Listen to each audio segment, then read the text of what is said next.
दोस्तों नमस्कार। आप सभी का स्वागत है आपके अपना परिवार माधव एनसीईआरटी क्लासेस में।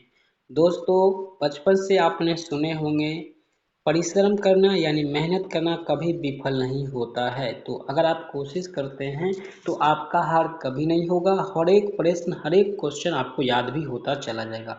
तो अभी के पाठ में हम लोग पढ़ेंगे कक्षा 10 के हिंदी। गद्य खंड नहीं है, ये पद खंड है। ठीक है, गद्य खंड हम लोग पढ़ चुके हैं। पद खंड का पाठ है 2 जिसका नाम है प्रेम आईनी श्री राधिका, जिसके लेखक हैं रस खान जी। इनका जन्म 1610 ईस्वी दिल्ली में हुआ है। ये दिल्ली से भाग के वृंदावन गए थे। इस चीज को आपको याद रख लेना है सुन करके। भैया इसकी विधा कौन सी है? भैया ये विधा है कविता है।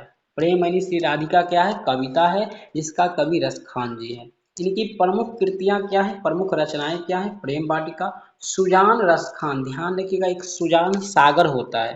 तो जो सुजान सागर होता है भैया जी, वो सुजान सागर के लेखक जो है वो है आपका कौन? सुजान सागर के जो है वो आपका है रस खान नहीं है, उसका है। आज हम लोग क्लास पढ़ाए हैं, उसका लेखक जो है वो आपका कौन सा है? तो उसका लेखक है, हाँ उसका लेखक याद आया, घनानंद जी हैं। ठीक है, घनानंद है। सुजान सागर के लेखक घनानंद है, जबकि सुजान रस खान के लेखक रस खान है।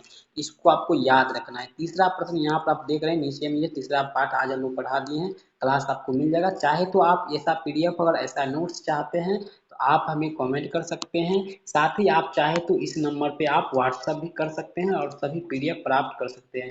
75 63 93 0248। आप इसका स्क्रीनशॉट लेकर के रख सकते हैं। आप यहाँ पे हमें कॉल कर सकते हैं। ध्यान रखिएगा, कॉल आप नाइट को ही करिए, ज़्यादा बेहतर रहेगा। आप व्हाट्सअप हमें नोट्स कर सकते हैं, वहाँ से नोट्स ले सकते हैं। चलिए इसका ऑब्जेक्टिव प्रश्न को हम लोग देख लेंगे। तो इसका जो है इंपॉर्टेंट ऑब्जेक्टिव देखेंगे और सारे क्लास आपका खत्म हो जाएगा। यहाँ पे बस सब्जेक्टिव का झंझट रहेगा, जो हम अगला वीडियो में बताएंगे आपको।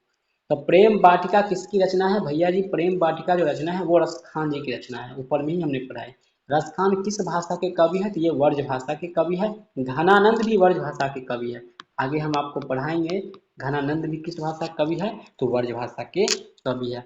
अगला प्रश्न, रस खान किस काल के कवि है? भैया जी रस खान किस काल के कवि है? तो रीति काल कह सकते हैं आप, या दूसरा भाषा में आप भक्ति काल कह सकते हैं। ठीक है, भक्ति काल के कवि। रस खान दिल्ली से बाद में कहाँ चले गए थे भाग करके?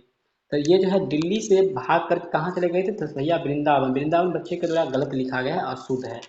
रस खान की भक्ति कैसी थी? तो ये सगुन भक्ति करते थे। सगुन भक्ति का मतलब हमने पीछे वीडियो में आपको समझाए थे।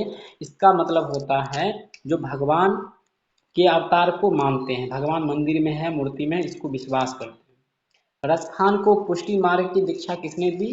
तो गोस्वामी विठल नाथ। ठीक है, इंपोर्टेंट प्रश्न सब है। सातवां है, कवि रस खान का रचना काल किस मुगल शासन के राज्य काल में था? तो जहांगीर के राज्य काल में। ठीक है, VVI है, इसके बाहर शायद नहीं पूछा जाएगा, ये मैं 99% ये गारंटी ले सकता हूँ।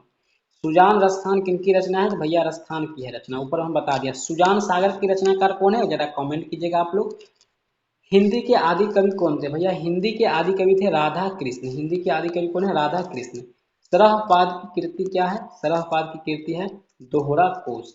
तो इस तरह से आप याद रखिएगा यहाँ पर। ठीक है, देखिए थोड़ा सा यहाँ पे 1 मिनट, आप बच्चा यहाँ पे थोड़ा उल्टा लिख लिया है। हिंदी के आदि कवि कौन है? तो यहाँ पे आदि कवि हो जाएगा सरहपाद। ठीक है, यहाँ पे हो जाएगा सरहपाद। बच्चे के द्वारा गलत लिखा गया, बच्चिया के द्वारा। ठीक है, और पूछा जाएगा हिंदी के आदि कवि कौन थे? तो सरहपाद। राधा कृष्ण की कृति क्या है? तो दोहरा कोश। ठीक है, राधा की कृति हो जाएगा यहाँ पे। सरहपाद की कृति कौन सी है? तो दोहरा कोश हो जाएगा। ठीक है, तो इस तरह से आपका है। लास्ट में कुछ क्वेश्चन यहाँ पे एरर आया था, आपको याद रखना है। हिंदी के आदि कवि है सरहपाद को कहा जाता है। ठीक है, सरहपाद को, इस चीज को आप याद रखिएगा जी।